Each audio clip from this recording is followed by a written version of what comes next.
This film documents the Vietnam War in the words of Americans who served there. It features home movies and rare archival footage collected during a worldwide search, and now presented in high definition. Many scenes are graphic in nature, and viewer discretion is advised.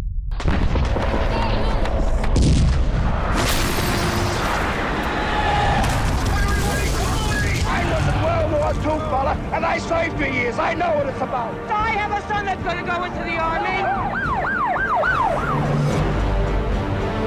We fight because we must fight. If we're to live in a world where every country can shape its own destiny, we will not be defeated.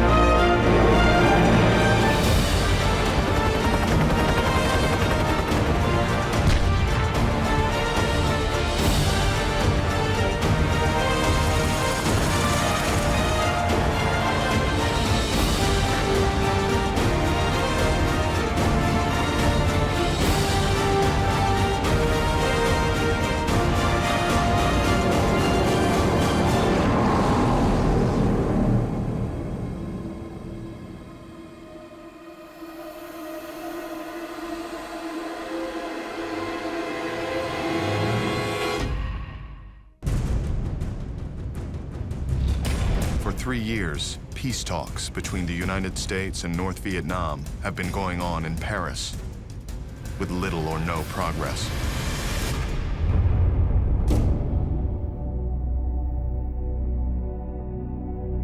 In January of 1971, the talks remain deadlocked, as do the private meetings between National Security Advisor Henry Kissinger and North Vietnamese negotiator Le Duc Tho.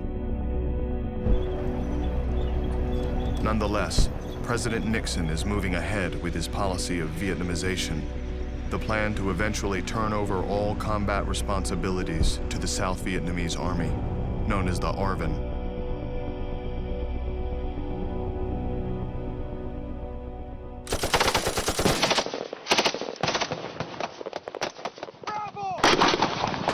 As a result of the ongoing U.S. withdrawals, pressure is increasing, not only on the ARVN, but also on the remaining Americans to carry the full load of combat operations.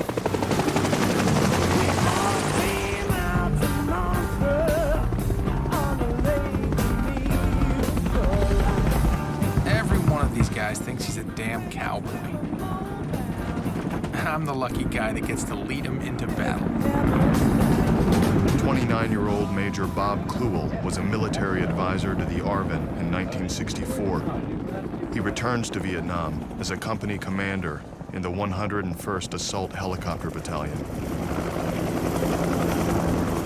My captains are experienced, but some of my pilots are all recently commissioned.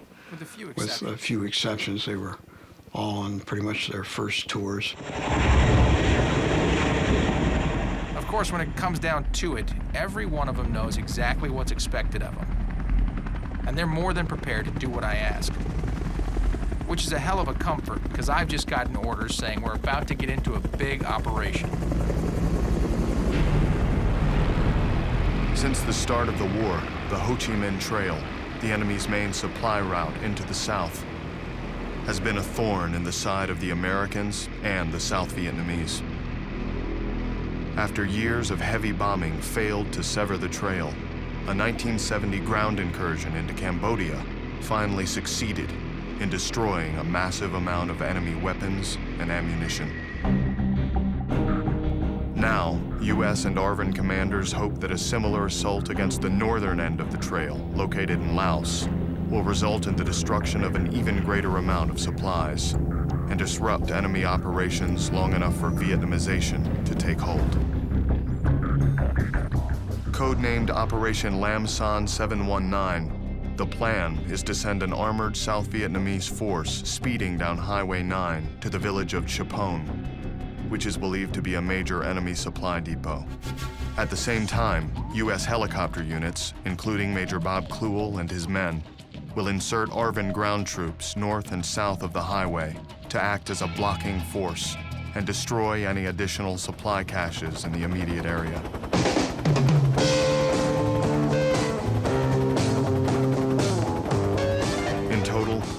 12,000 South Vietnamese are heading into Laos.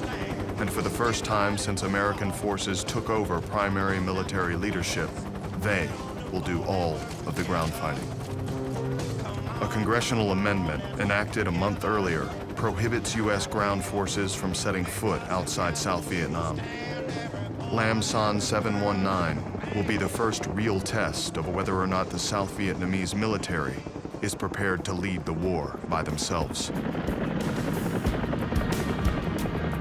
Right as we're about to take off, a couple of my pilots ask, who the hell are we supposed to talk to on the ground in Laos, since none of the ARVN we're dropping off there speak English? I tell them not to worry, because we've got translators standing by. But in the back of my mind, I have a terrible feeling that we're heading into trouble.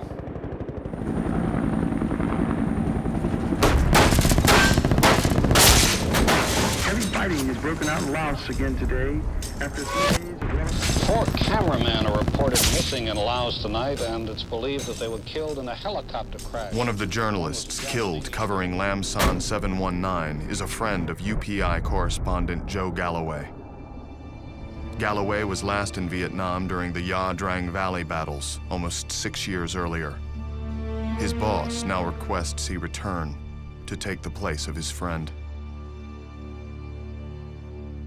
Although I had fought to get there the first time, I left there thinking I never wanted to come back again. I had seen the war, and I thought my part of it's over. I told my wife, and she said, you can't do that. You're still grieving for your friends, and you're going to go there and put yourself in the same situation? And I said, well, I have to do it. And she said, well, if you go, I may not be here when you come back. And I said, I may not come back. I began to think we're all supposed to die in that place.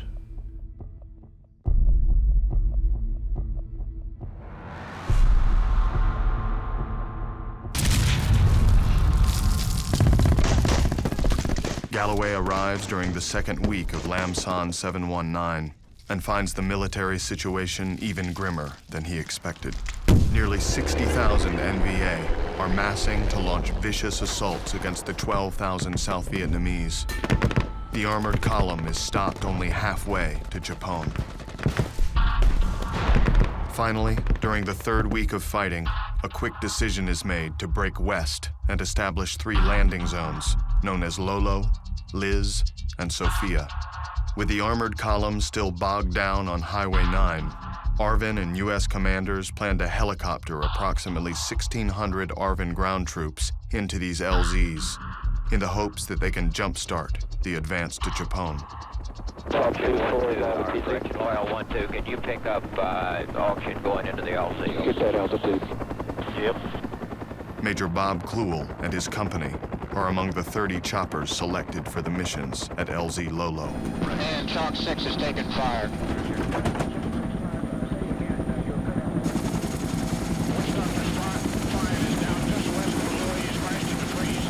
Witch Doctor 05, this is Boat 6, sing your location.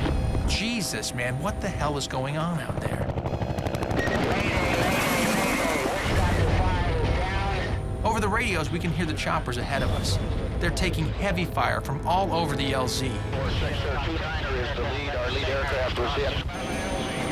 Chalk 2, take over the flight. I'm going down to look for Witch Doctor 5.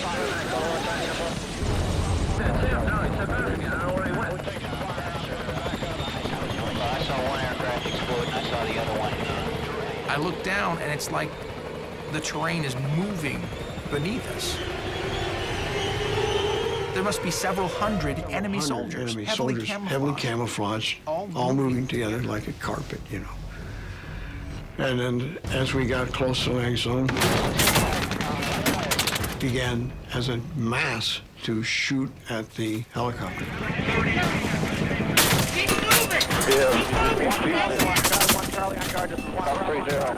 I'm turning to K-Side, over. Within minutes, 2 of my choppers are shot down. Over the radio, I can hear our pilots calling for rescue, but nobody can get down to get them.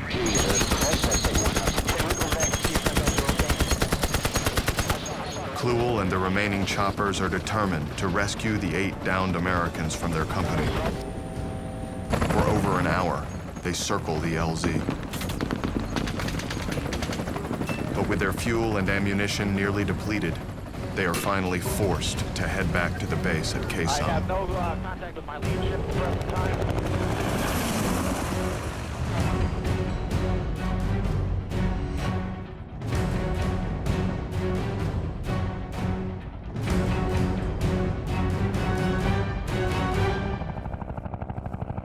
When we get to Khe Sanh, everyone's exhausted. But there's no way I'm gonna leave our guys out there. So I gather everyone together, and I ask the guys, I say, look, you know, guys are still alive out there, and so we're gonna go back out and get our guys, make an effort. You don't have to come with us, but I'd like to see a show of hands of those that do want to come with us. And sure enough, everybody raised their hand.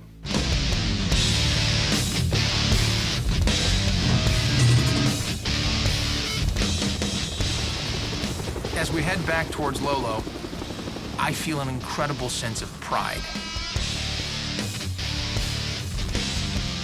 This is what being part of a chopper crew is all about.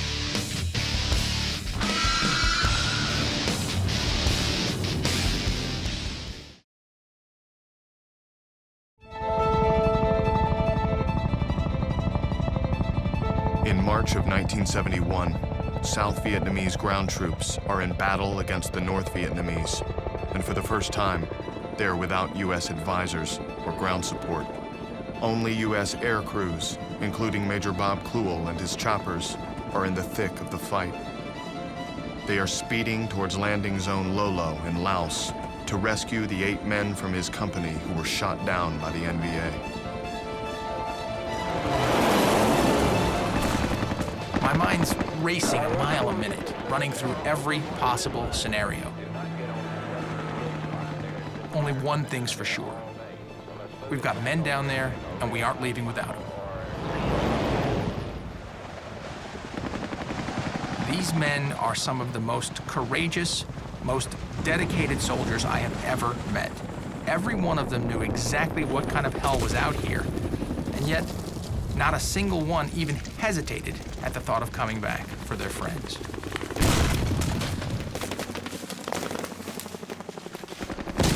In total, 7 choppers are shot down and 2 American lives lost at LZ Lolo.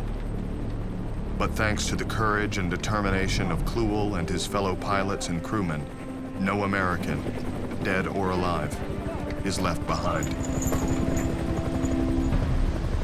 In all my years in the military, I've never been more proud or more awed by the bravery of men.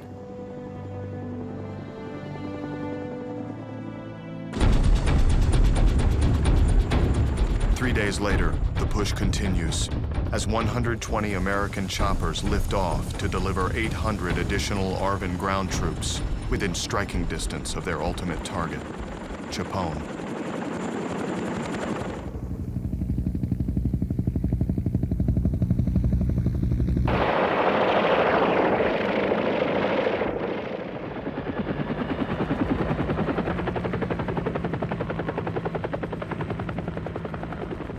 They arrive to find the NVA have stripped the village of almost everything of value.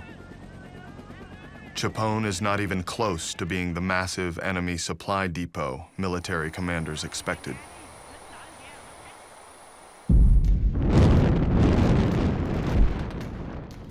Over the next 3 weeks, as the 17,000 ARVN troops now inside Laos begin to withdraw, the North Vietnamese lay siege to those furthest inside the country.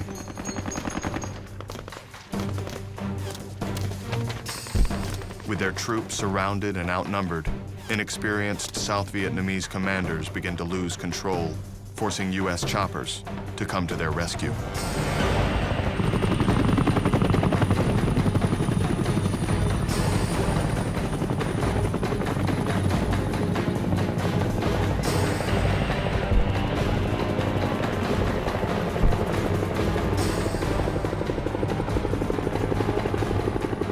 Pilots risk their own lives to save them, going in again and again, Some of them are being shot down two, three times a day. 3 times a day. They'd be shot down, rescued, go back, get another helicopter, fly back out, get shot down again. Absolutely insane. You go in the club at night, and all of their pilots and crew had their name tags on cup hooks hanging behind the bar. And you could come in and take a look, and those who got killed that day, they turned upside down. So you could scan the roster, as it were, and see who was alive still.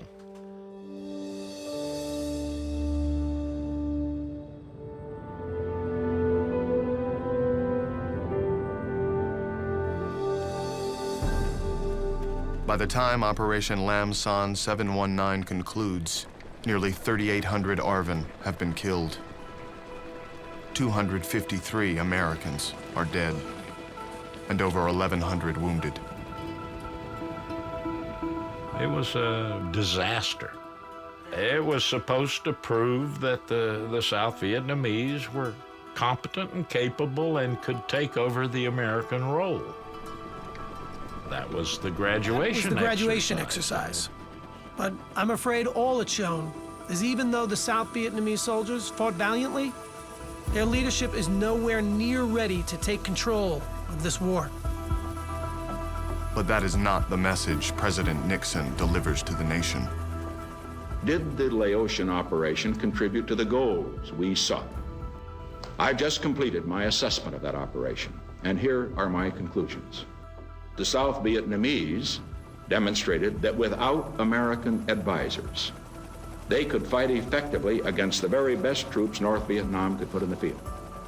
They wanted to spin it as a success, but that it should be amply evident to anyone who looked at the situation and be able to understand this war is lost.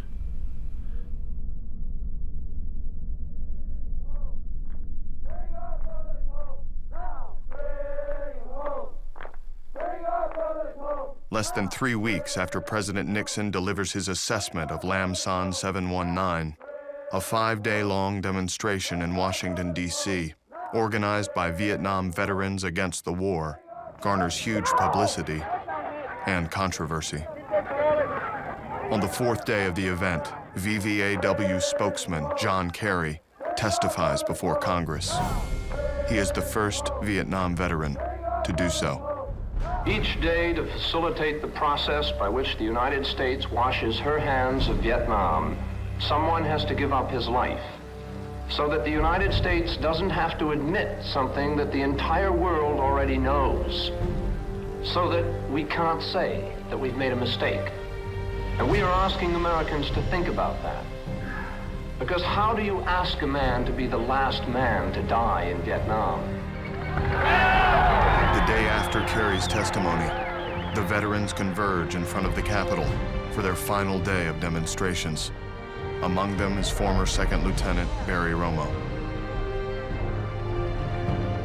When we get to the Capitol, everyone lines up, and every single person, one at a time, takes the medals they had won in Vietnam and throws them away.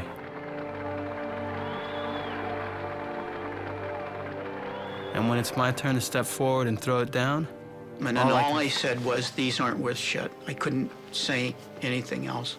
All I could think about, my nephew, I was awarded a Bronze Star with a V, and of course he died to get his.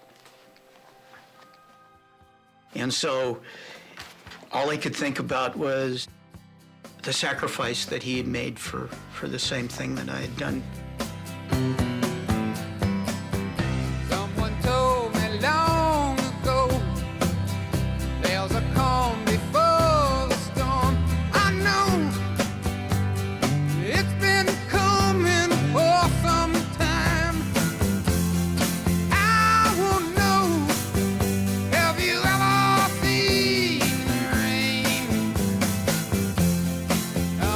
Down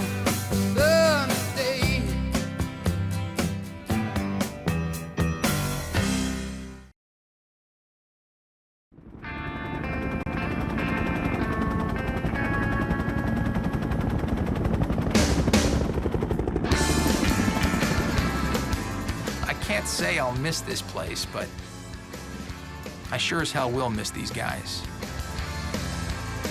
Although from the looks of things, they'll all be following me home soon enough.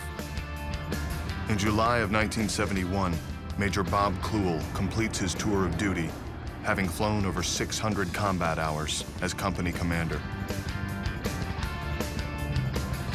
No matter what anyone says, we came here to fight for democracy, just like our fathers did in World War II.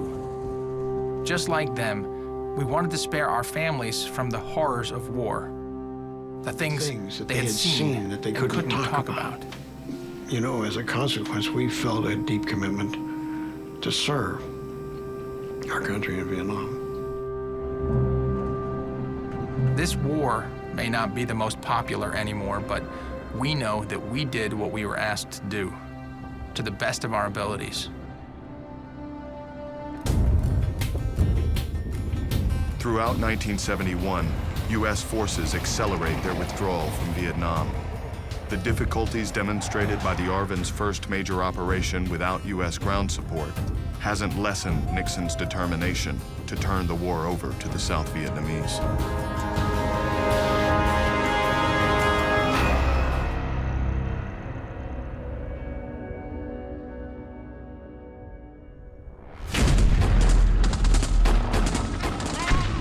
In March of 1972, with U.S. troop strength the lowest it has been in 7 years, the NVA suddenly stunned the world by launching a massive three-pronged attack into the South. Nearly 150,000 enemy troops, along with supporting armor and artillery units, launched conventional frontal assaults against thinly held ARVN defensive lines. As some South Vietnamese units begin to crumble, President Nixon once again goes on national television, this time to try to help a faltering ally by building a case for a new phase of the war. Throughout the war in Vietnam, the United States has exercised a degree of restraint unprecedented in the annals of war. However, when the enemy abandons all restraint, throws its whole army into battle on the territory of its neighbors, refuses to negotiate, we simply face a new situation.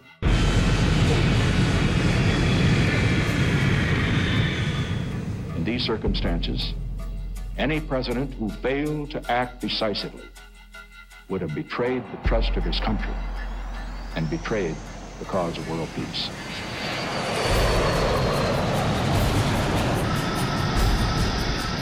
After a 3-year suspension, the U.S. begins large-scale bombings inside North Vietnam. For the first time, the North Vietnamese capital of Hanoi is targeted.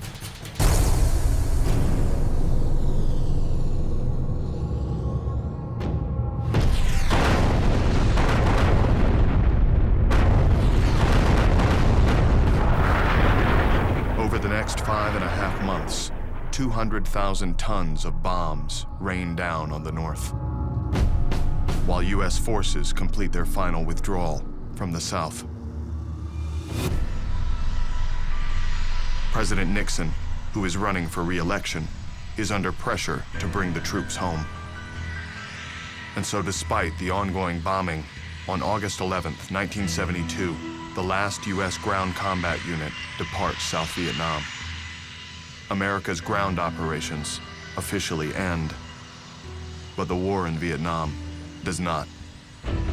Without a signed peace treaty, the future of South Vietnam, as well as more than 500 American prisoners of war who are awaiting release in the North, remains uncertain. Finally, in October, Henry Kissinger announces a breakthrough in his negotiation with North Vietnam's Le Duc Tho. Peace is at hand. We believe that an agreement is within sight. But days after Kissinger's optimistic announcement, South Vietnam's President Thieu rejects the treaty when he learns it allows North Vietnamese troops to remain in the South. Resolution of the POW issue goes on hold. For Ann Purcell, whose husband Ben was captured almost 5 years before, it is almost unbearable.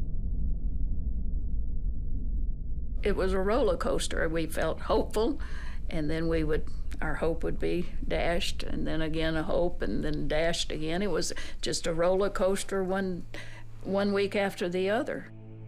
And I remember saying to the Lord in prayer when I don't know how much longer I can hold on.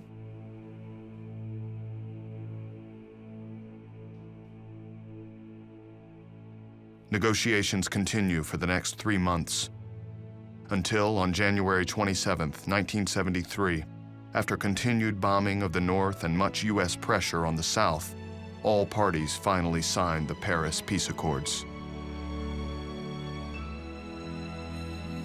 Hostilities are to cease immediately, but North Vietnamese troops are allowed to stay inside the South, on the condition that they do not continue to build up their forces or resume aggressions.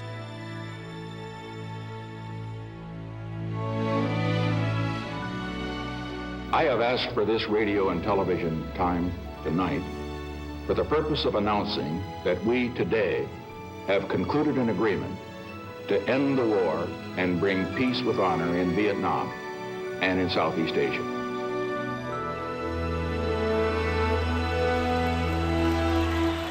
"28 years earlier, at the end of World War II, Times Square in New York City erupted in spontaneous celebration.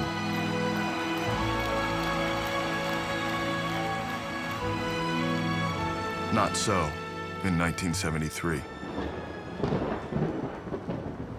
This is Ken Alvord in Times Square in New York City, where the major visible observance is the end of the war is the great sign Peace down the side of the Allied Chemical Building. The sign flashed on, and the moving news wire below it signaled the word over and over for a minute. And on this rainy, cold evening here, there were a few around to see it.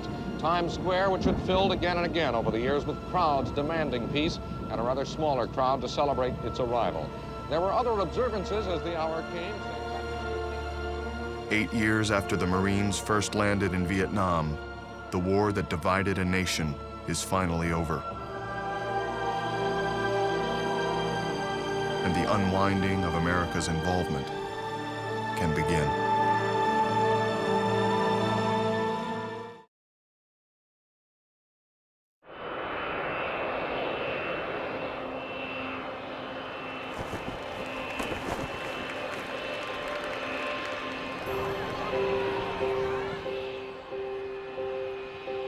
Three weeks after the Paris Peace Agreement is signed, the return of America's prisoners of war begins. For hundreds of families across America, it's the end of an emotional journey.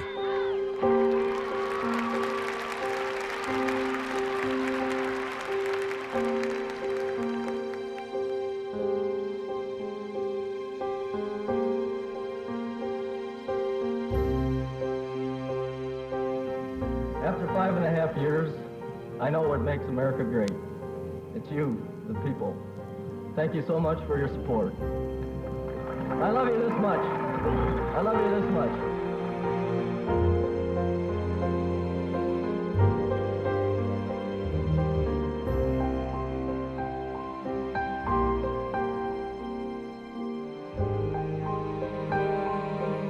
My stomach is in knots. For 5 years, I've done nothing but dream about this moment.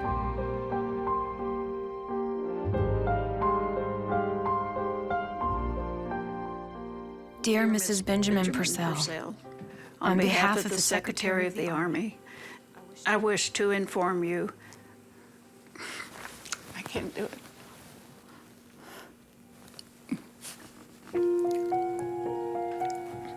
Give me a minute.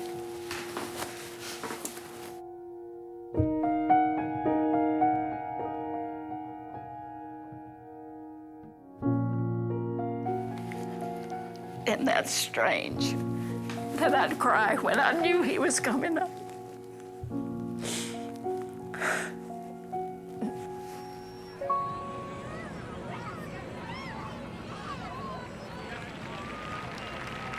We all were transported by bus or sedan to the airport, and We were all waiting in our little groups. And we were all waiting and waiting and waiting till the plane came, and they had the red carpet. They had all these bank of microphones for them to each one speak as they got off. Ben was the highest ranking. Is the highest ranking on the plane, and they let him off first. Distinguished arrival, Colonel Benjamin H. Purcell. As soon as Ben steps out the door, the children start screaming.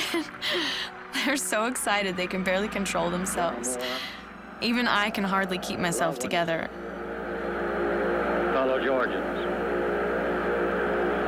some 5.5 years ago, I'm trying so hard to control myself and wait for him to finish speaking.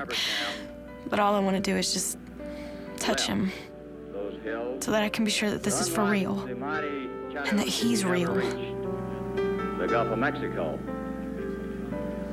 Instead, I can't take it anymore. So in the middle of his speech, I run out of the crowd and straight up to him.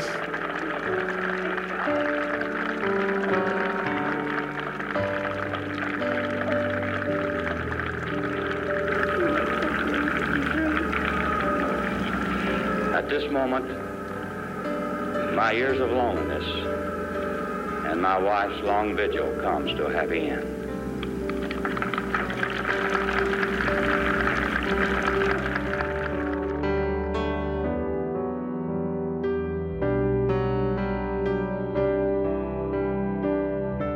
When I could run out there and hug you, I knew that you were finally home. And then I think that's the moment that it took for me to really believe that you were going to come back. What a wonderful thing. You're my angel.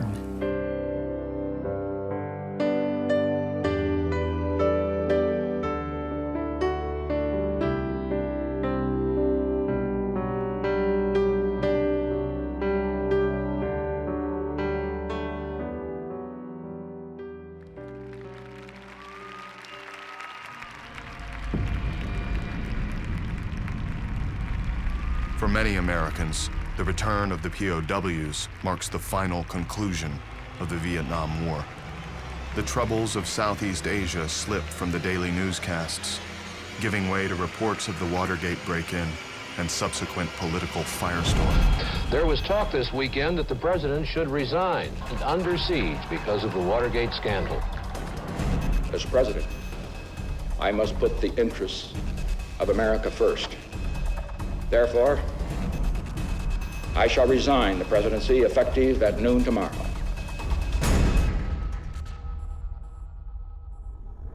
I, Gerald R. Ford, do solemnly swear that I will faithfully execute. By the time Gerald Ford assumes the presidency in August of 1974, U.S. aid to South Vietnam has been cut by 75% since its height a year earlier.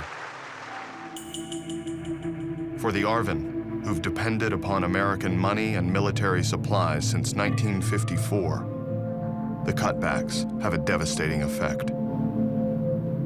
Planes sit idle on runways, unable to take off because of lack of fuel.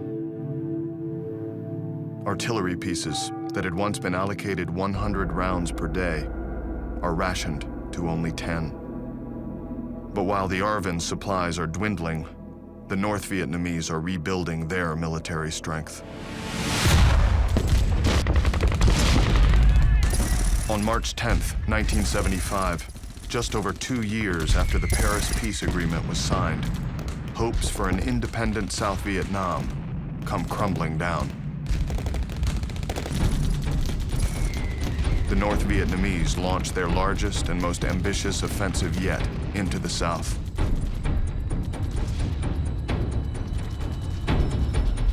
As ARVN units begin to falter, hundreds of thousands of South Vietnamese civilians run for their lives. On April 21st, President Thieu resigns. 4 days later, NVA forces reach the outskirts of Saigon. On April 29th, as Saigon crumbles, A small contingent of U.S. State Department, CIA workers, and Marines who remained in Vietnam began a hasty and desperate evacuation of South Vietnamese civilians and government employees who had worked with the United States.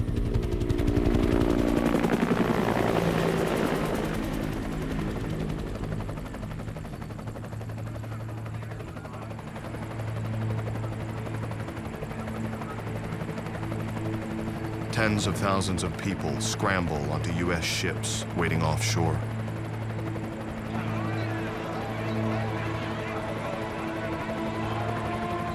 As they run out of space for people, millions of dollars of military equipment is dumped into the ocean.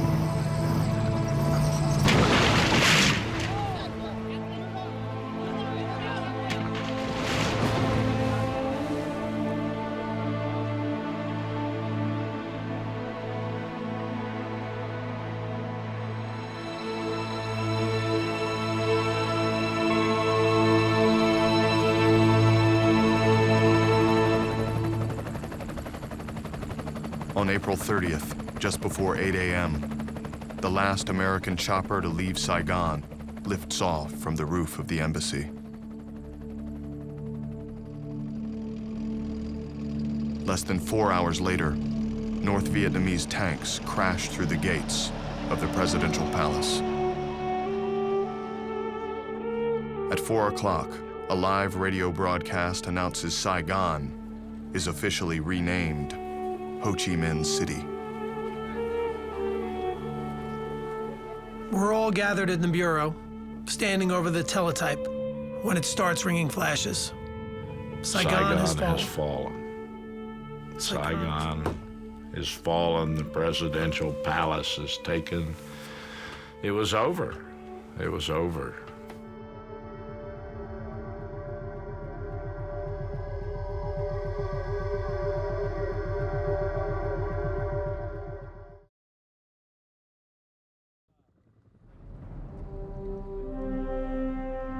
When I hear people talk about Vietnam and they say we lost or it wasn't a war we should have been involved in, I can't necessarily argue with that, but it immediately brings to mind the people that made the ultimate sacrifices over there. The people that nobody asked them, did you want to go? The military people didn't have a vote. We didn't get a chance to say, yeah, I'd like to go to war. We were directed to do it, and by God, we did it.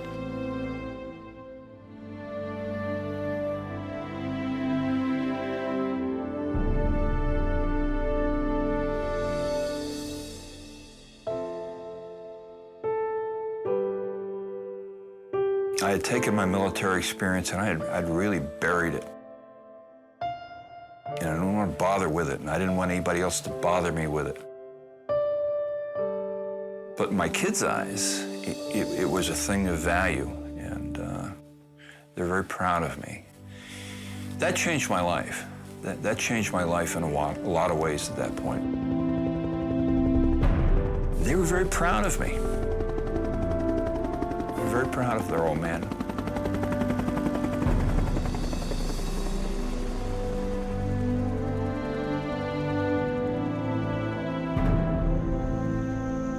When people ask me about my Vietnam service, I always tell them I'm very proud that I served.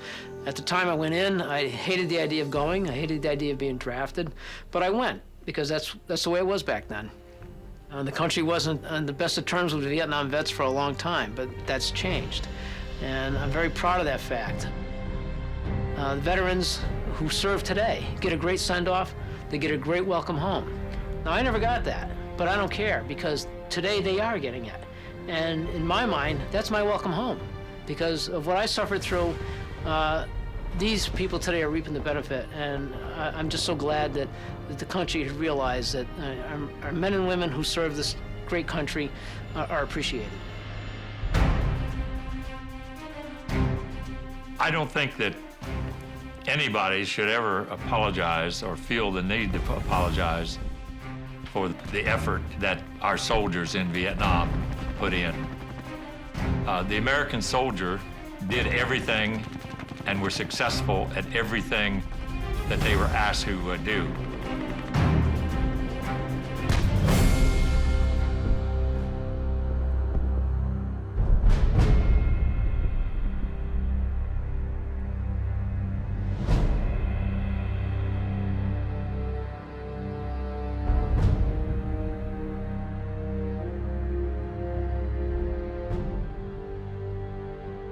We had, again, people that felt that they were not going to come back, but they went over there and they served their country.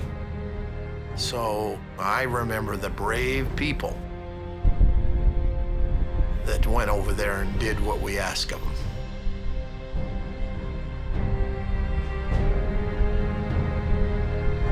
You know, they say the World War II guys were the best generation. Well, those who fought every war since then were the best of their generation. They went, they served, they sacrificed, and they fought like tigers. They were noble.